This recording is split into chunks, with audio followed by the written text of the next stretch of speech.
Assalamualaikum warahmatullahi wabarakatuh. Di sini saya Ronaldo Febrianto Caparella dengan nomor induk siswa 2020 00 1022 ingin mempresentasikan sifat koligatif. Definisi sifat koligatif larutan adalah campuran homogen dari jenis dua zat lebih yang biasanya disebut solut dan solvent atau terlarut dan zat pelarut. Larutan tidak hanya berbentuk cair tapi juga berbentuk gas padat. Misalkan kalau berbentuk cair itu larutan gula, larutan garam, terus ada juga berbentuk gas seperti oksigen, nitrogen, terus dan CO2. Terus ada berbentuk padat misalkan emas, timah, dan perak. Sifat larutan itu tidak ada bidang batasan. Terus antar partikel solvent dan pelarut tidak dibedakan. Terus komponen yang paling dianggap sebagai pelarut jika larutannya berbentuk cairan. Terus komposisi di seluruh bagian adalah sama. Terus penerapan dalam kehidupan sehari-hari itu ada dianalisa air desalinasi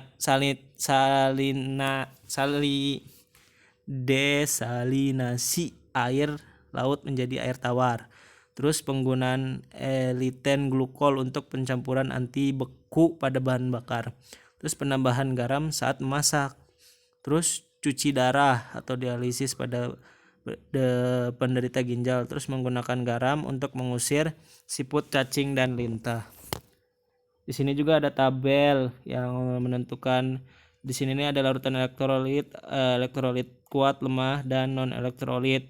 Ya, semuanya itu yang bisa mengantarkan listrik. Terus dia juga bisa yang tadi itu bisa digunakan untuk si sifat koligatif tersebut, seperti misalkan NaCl, HCl, NaOH, H2SO4, terus ada CH3COH, N4OH, dan HCl. Terus kita masuk ke sifat koligatifnya. Sifat koligatif adalah sifat-sifat larutan yang tidak bergantung pada jenis zat terlarut, tapi hanya pada konsentrasi partikel larutan. Banyak partikel dalam larutan ditentukan oleh konsentrasi larutan dan sifat larutan itu sendiri. Jumlah partikel dalam larutan non-elektrolit tidak sama dengan jumlah partikel larutan elektrolit, walaupun konsentrasinya kedua sama. Hal ini karena larutan elektrolit terurai menjadi ion-ionnya, sedangkan larutan non-elektrolit tidak terurai menjadi ion-ion. Nah, di sini juga ada perhitungan konsentrasi molar, yaitu menyatakan jumlah mol zat terlarut dalam 1 liter larutan, yaitu ada rumusnya Mn per V, bisa juga M besar gram per mr dikali 1000 per mili. Ini kita masuk dalam contoh perhitungannya. Jika dalam 500 ml larutan terdapat 6 gram urea, maka molaritas lautan injak kita menggunakan yang M sama dengan M gram per mr dikali 1000 per volume. Jadi tinggal 60 per 6 per 60 dikali 1000 per 500 menghasilkan 0,2 molaritas. Terus ada juga konsentrasi molal. Kemolalan atau molalitas menyatakan dalam jumlah N atau mol zat terlarut dalam 1000 gram pelarut. Oleh karena itu kemolalan dinyatakan dalam rumus mol kilogram pangkat 1. Bisa juga M kecil sama dengan N per P, bisa juga seperti tadi hampir sama, M gram per mr dikali 1000 per, yang ini massa pelarut bukan volume pelarut. Nah, kita masuk ke contohnya. Berapa kemolalan larutan glukosa yang mengandung 12% massa glukosa? MR 180. Kita cari dulu si glukosanya. Glukosanya itu 12%, berarti 12 per 100 dikali 100 gram. Jadi 12 gram kandungan glukosanya, dan air pelarutnya yaitu tinggal 100 dikurangi 12, jadi 88 gram. Kita masukin ke dalam rumusnya. M sama dengan gram per mr dikali 1000 per massa pelarut. Jadi 12 per 180 dikali 1000 per 88 menghasilkan 0,79 molalitas. Kita masuk ke fraksi mol. Nah, fraksi mol itu zat terlarut yang pelarut menyatakan perbandingan mol zat terlarut atau N pelarut dengan N total larutan. Jadi pelarut plus terlarut. X terlarut, N terlarut per N terlarut ditambah N pelarut. Nah, X pelarutnya ini N pelarut per N terlarut ditambah N pelarut. Jadi X terlarut ditambah X pelarut menjadi 1.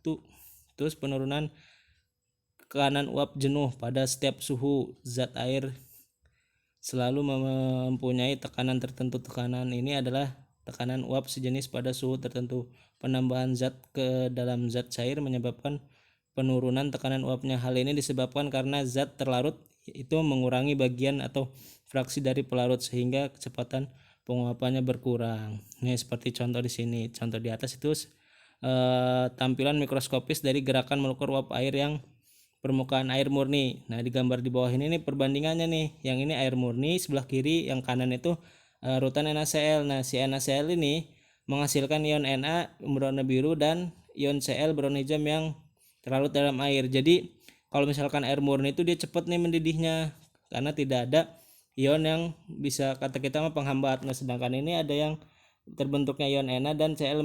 Jadi dia si kenaikan suhu si air pelarutnya itu agak tertahan.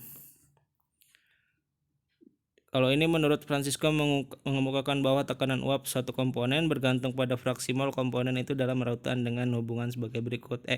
PA sama dengan XA dikali rho A. Terus kenaikan titik didih adalah suhu pada saat tekanan uap cairan sama dengan tekanan di permukaan. Oleh karena itu titik didih bergantung pada tekanan di permukaan. Terus ada rumusnya juga, delta T gram per ml dikali 1000 per rho dikali KB.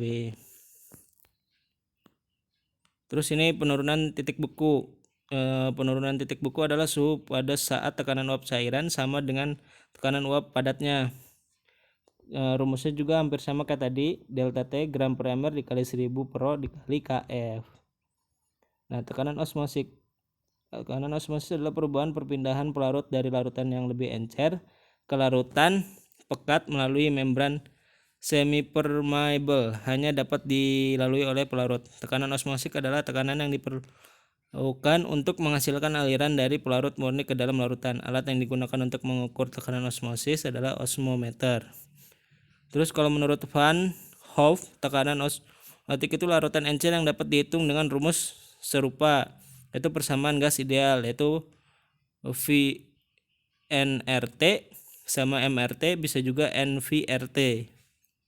Sifat koligatif dari larutan elektrolit menurut Stefan Agus Arrhenius dikemukakan bahwa asam basa maupun garam termasuk larutan elektrolit. Larutan elektrolit yang larutannya dapat terionisasi atau terurai menjadi ion-ion dan akibat peruraian itu maka dapat mengakibatkan pertambahannya laju jumlah partikel yang jadi sehingga akan menekan agak lama gitu tuh untuk naik ke titik didih atau titik bekunya. Ini juga sama. Nah, sudah sampai sini, sekian dari saya. Wassalamualaikum warahmatullahi wabarakatuh.